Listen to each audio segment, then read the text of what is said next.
time of the month again for the Big Finish monthly range, and today I'm taking a look at September's release, the last actual episode of the current 7th Doctor run with Ace and Mel, and it is of course Maker of Demons, written by Matthew J. Elliott. Now, as I say, this is the final episode of the current run. We've had A Life of Crime, Fiesta of the Damned, and overall it's actually been quite a strong run of stories actually, but it's not the end for the 7th Doctor this year, as we do also have two other novel adaptations coming out, I do believe both in December, and we also had Nightshade previously earlier on this year, so yeah, I'm quite looking forward to them as well. So for you 7th Doctor fans, it's not completely over yet. As always, in the description below, I will leave the link to go and order this from the Big Finish website. It's out now and it is $14.99 as it is part of the normal Big Finish monthly range. And I do believe it normally comes out in other stores in about a month or so's time, give or take, including Forbidden Planet and things like that. Starting off with this story now, it is in the standard monthly range format. It's 4 parts long, ranging from about 25 minutes to half an hour each. So it's about a 2-hour story, give or take, as I say, a few minutes. And it is actually quite an interesting one. It's something a lot different from the other stories that we've seen. For example, in the last one, I commented on the lack of Mel in this story. Well, this one is pretty much a lack of Ace in the story, so I'm guessing that this one's sort of compensating for the lack of Mel in the last one, probably. But yeah, it's quite a nice and Mel and 7th Doctor story. It has a few very nice moments in there, actually, which I will comment on straight away. We have some very nice relationship sort of gathering of Mel and the 7th Doctor once again, sort of recovering from when they were last travelling the TARDIS together, and then sort of having this gap. And then I feel that in this story, they've finally sort of clicked back together again. As I sort of feel in the previous ones, we've never really had a lot of time with them together completely, and sort of to give them sort of time to actually bond again, really. We've just been going on constant adventures, and I think that this episode sort of gave that an opportunity to sort of both of the characters to actually come together again.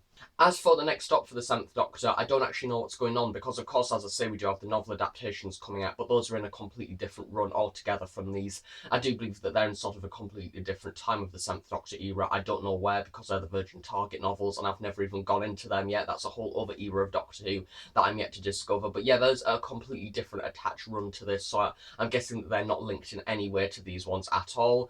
So yeah, I'm guessing that when the 7th Doctor next returns, I'm hoping anyway, they'll probably have Ace and Mel back on the TARDIS again. This story, it's a very sort of timey-wimey one, and it has a very dark twist at the end, which I quite like, and it is on a planet called Prosper, and basically it's all centred around the planet in a way. We have the planet and the people, and once again having this war that goes on between the people. And then at the very start of the story, which I do really like, before the titles even air, we have this really nice scene of sort of a few hundred or thousand years ago, when we have the Doctor and Mel sort of on this place with the people, and they're going to sign this agreement, and there's quite a lot of foreshadows with them sort of England and their historic sort of values and things like that. I do believe that that scene often foreshadows that time when Winston Churchill came back, I do believe from Geneva, having the paper note, and he was like, this is peace in our times and things like that. And this episode sort of had a very foreshadowing effect to that, and I'm guessing that was what Matthew J. Elliott was sort of trying to focus on for this story. And I did really like that, because for somebody who does sort of like history, it's very nice to sort of see it repeating itself. And there was actually a scene within this, the Doctor is actually talking about time and how things sort of come back round again, including fashion and things like that, which is very much true, because we're currently going through an age where sort of the vinyl record is coming back into reboot and things like that. Vintage clothing is sort of coming back, and retro seems to be a very popular thing, or at least it did last year. I don't know, I'm not up to times completely, but yeah. And we do have a few things in there as well, and there's a really nice little comedic thing where he does also mention loom bands, which of course were those sort of little elastic things that sort of you put together to make like this necklace type thing. And it was around about a year ago, and it was sort of a craze in Poundland for about sort of several months, and then it sort of disappeared off the planet completely. But yeah, it's sort of nice to have a few more cultural references in there from this actual time period, because it is very weird still actually hearing the 7th Doctor, 6th Doctor and 5th Doctor sort of say about iPads and things like that, because they can do that now with Big Finish, which is just excellent. Start with this story, it has quite a few characters in there, which I do think you will get confused on straight away, because I did. I got confused between all the different people that we had, so I'm going to need to use the casting credits to actually get my head around this, because there was quite a few alien names in there. And as you probably all know by now, I'm not very good with names. So of course you have the normal cast: Sylvester McCoy as the Doctor, Bonnie Langford as Mel, Sophie Aldred as Ace, which once again, all of them were absolutely brilliant. Sylvester McCoy, I really enjoyed in this story. Actually had some very nice moments in there, some very dark moments, and I do definitely think that this episode is one of those examples between sort of the happy 7th Doctor that we've seen at the very start of his era and sort of the quite darker end of the 7th Doctor. So it's sort of a balance between the two, which I do really like, because I do sort of like the comedic side of the 7th Doctor, but I also like the darker side as well, and it is something that quite a lot of people don't like, especially the early part of the Sylvester McCoy era. I like the Happiness Patrol, for example, and I know that a lot of people don't. And yeah, I sort of like that comedic effect, so I like the way that the writers cleverly balance that out. Also had Andrew Hall as Alonso, Caliban, and Gonzalo. And then we had Lucy Briggs Owen as Miranda, which is the daughter of Alonso. And then we also have Rachel Atkinson, who plays Juno, Enwyn Goddard, who played Talpa, and then Andrew Neil, who played Stefano, Clossi, and then Trink and Stabos. Do you get why I'm getting the names confused now? Yeah, this is a very sort of alien idea of plot, which in the history of Big Finish, I've never been very good with remembering the names. Yeah, it doesn't really take away from the story that much, which really says something. Even though that I couldn't really remember some of the characters' names, I think that it sort of still had quite a good story behind it. But to start off, when they land back on Prosper at the very start of the story, Ace completely gets separated from the 7th Doctor and Mel straight away, and she reunites with this person on the cover, which is sort of like this ogre/robotic creature who's been affected by the things that they mine. And throughout the whole story, we have sort of this relationship between Ace and the alien sort of, I don't even want to call him an alien because he's sort of vaguely human. Stefano is actually quite a relatable character, actually, because throughout the episode we have quite a lot of scenes with him and Ace together sort of getting to know each other, and to start they want to sort of kill each other, and then have a bit of development. Obviously Ace becomes his prisoner, and then by the end of the story we of course have Ace in the actual lair where they are, and in the end of course Ace does in fact help to sort of save everything in the story, and then Stefano in fact actually sacrifices himself, and if it wasn't for him the story will probably still be going on and there wouldn't really be much of a resolving thing in there. So I really think that sacrifice really worked. Go back to sort of the control area and where all the people are, and they want to basically overtake the Megara, which is this other human/alien race, which is sort of allied with in the past when they did that treaty, but of course nothing's gone right. And they've mined this material that in fact is toxic to their own person, and basically they are affecting each other by actually mining it, and then of course they're using it in their weapons and things like that. So essentially they're not really helping themselves in a way, and they use these drugs to in fact sort of inject themselves to sort of help them with them sort of overcoming this sort of drug that they're using, and it turns out that that drug is in fact killing the species off, and then that's when we get to the very end of the story where in fact a very dark thing is actually revealed. When listening to this story, this episode could very easily be sort of put in the category as the run-in-the-mill TARDIS lands in between two sort of forces of people that are against each other over a misunderstanding. Even like Genesis of the Daleks is a bit like that to an extent, but this episode has a very darker twist at the very end, which is something that I really like, and it is very relevant as well in this time. And it is in fact how we have these people who are in fact killing each other in order to just bring the numbers down. And remember when I was saying earlier about the different sort of foreshadowings between different British history and sort of different history in general on this earth? Well, what other times have we had sort of people unfortunately being sort of cut down in sort of their force just because of one person thinking that they should be decreased and sort of have less and less of this certain race of people existing? Yes, I am on about that one. I think that Matthew J. Elliott was very clever to the extent of this story because he had many different things to overlook, once again having sort of these many different foreshadowings to say World War II, World War One, many different things in there as well. And I think that was very clever because of course throughout the story we could relate to that because we've seen the impact of that, but this time it's been put onto an alien world. And I think that was very clever, and there was an overarching theme at the very end of the story of how we have Alonso, who is sort of the main villain of the episode, which is in fact also somebody from the opposite side, which is very confusing, but he's basically the mayor of the opposite side, but also the leader of the Megara, which basically is sort of being Winston Churchill being the leader of England as well as Germany in a way, but the Germans don't know that that is in fact also the leader of England. It's that confusing. So yeah, basically you have a leader that is leading both of them and they're both against each other. See where I'm going on this one? But yeah, it's a very interesting plot because it does have this overarching theme of playing God by the end of it, and I think that that's something very interesting. Once again, something that Doctor Who doesn't go into too often because it is quite a dark area, but I think that it was very well used in this story. There's a few parts in this episode where I did in fact find myself sort of fading out, especially towards the end of episode 2 and into episode 3, which I know, especially with the monthly range, especially with the classic series in general, sort of episode 2 and 3 are where the ones that are the really making of the episode and where it can sort of fade out a little bit, and they sort of need to pad it out in parts, and that is something that generally happens, as well as Big Finish, that does happen sometimes, such as in A Life of Crime. It's a similar thing that is an overarching thing with the monthly range as well, but with this one it did tend to have a lot of different ideas that were put into it. For example, the Megara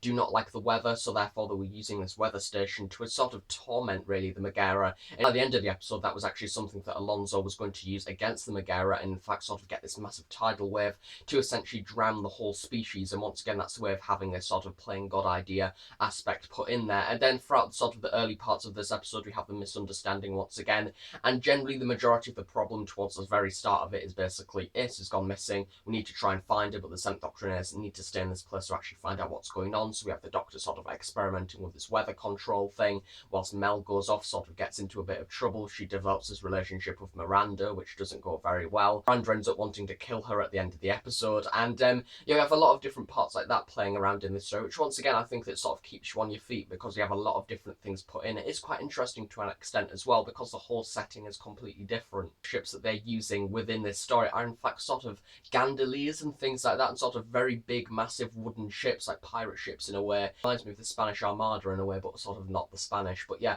those big massive boats, in case you sort of know what I'm getting at with this one. But yeah, we have these massive boats, which funny enough are not on a cover, weirdly. I would have expected them to sort of be on there, maybe flying or something. It's in fact a little bit like Enlightenment, which was an episode in the Fifth Doctor era, so if you've seen that one, you'll probably know what I'm going on about with that. But yeah, it's a very interesting idea because I think having sort of the ships in there once again makes it feel rather human, and it's something that's not done as often, which adds another layer of interest in this episode. That sci-fi effect crossed with this sort of historic looking thing with the wooden ships and things like that. But when the Doctor and Mel and Ace return, it in fact turns out that these ships have all been destroyed and they're sort of back to these burrows and things like that, and it turns out that things haven't really gone to plan. I must comment on Alonso as well, who was a very good character actually. I did really like him as a villain. I think that he was very misunderstood towards the beginning, which was very clever. Then we'll find out that some of the things that happened in the episode were in fact staged, and then the Doctor ends up going to meet Alonso, and in fact what he does is sort of records the whole of the conversation and the reveal where he sort of goes, "I'm Alonso," and of course the other side of course can recognise him because that's also their mayor and leader,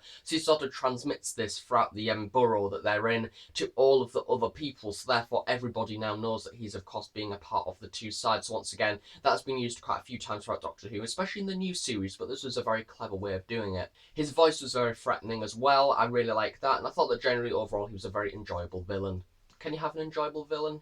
We've got an enjoyable villain now, apparently. Mordred was, of course, brilliant as Ace as always. She had some brilliant moments in there. For example, when she gets captured, she wakes up and then says to Alonso, keep back Godzilla or something like that. Some absolutely classic Ace moments in there. Once again, I've not listened to an episode yet, as I said last time, that where in fact Ace has been done wrong. I think that she's a perfect character, respect actually, because every single writer that so far that I've seen take her on has done her absolutely perfectly. And probably one of the last things that I'll comment on for this episode is in fact something that actually affects the series in the long run. Of course, as I said, we've had The Life of Crime, Fiesta of the Damned, and then we have this one finally, The Maker of Demons, at the very end. And this episode needed to do something very important, and that was to have this bond between the 7th Doctor and Mel. I'm guessing that they may have in fact had this pitch towards the very start of the story that actually said, right, make this episode a little bit more based around them rather than Ace, because of course we had Ace throughout the majority of the other episodes. So I think that this episode, speaking within an actual series context, which of course this episode isn't linked to the others in any way, along with Fiesta isn't linked to any of the others either. They are all standalone stories, which is something that is often mistaken with the monthly range.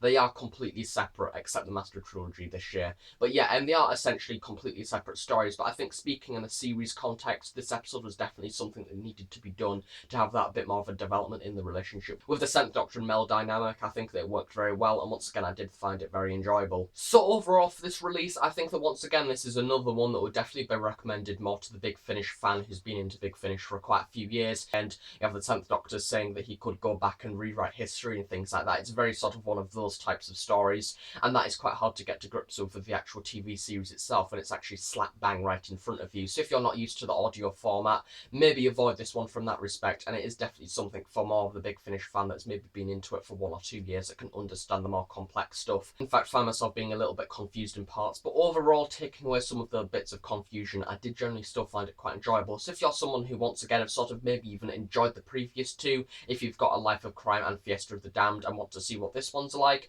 then yeah, I'll probably recommend this one as well. If one of the strongest of the series possibly, I would say that maybe Fiesta and this one maybe are a little bit higher than A Life of Crime. I don't quite know though, because I have quite liked them all. They have sort of their own little appeals in a way, but this one is definitely something that I've not seen the 7th Doctor do before. A Life of Crime was very 7th Doctor era based. You have the giant raccoon and things like that. Then you have Fiesta of the Damned, which is rather dark sort of 7th Doctor era that I could sort of imagine taking place between Battlefield and Ghostlight. This one is in fact something completely different that I wouldn't really see out of place with, say, the 8th Doctor or even the 6th Doctor. So if you're interested in that, then I'd maybe recommend this release as well. But generally overall, quite an enjoyable one, maybe about 8 out of 10, something like that. It has quite a few good characters in there, and overall a very enjoyable sort of story.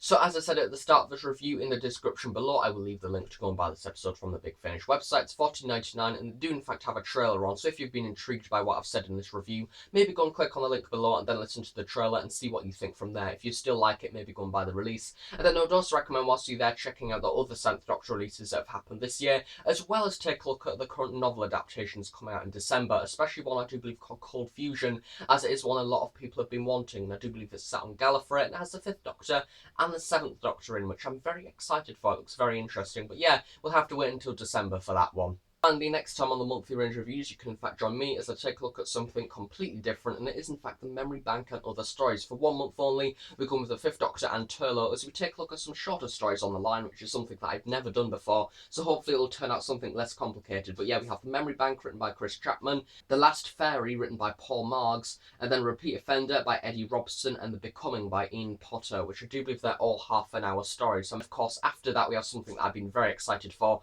all year. We of course have the return of the 6th Doctor. In 3 more stories, we of course have Order of the Daleks starting off in November, and then he then leads through for the rest of the episodes for this year. And there's the return of Flip in December. So yeah, I've got a good Christmas. The return of Flip. I can't wait for that. So thanks for watching this video. If you enjoyed it, please do give it a big like and please subscribe if you're not already. If any questions, please do leave them below and I'll be sure to answer them at some point in the near future. Thanks again for watching, and I shall see you all next time. So thanks for watching and bye for now.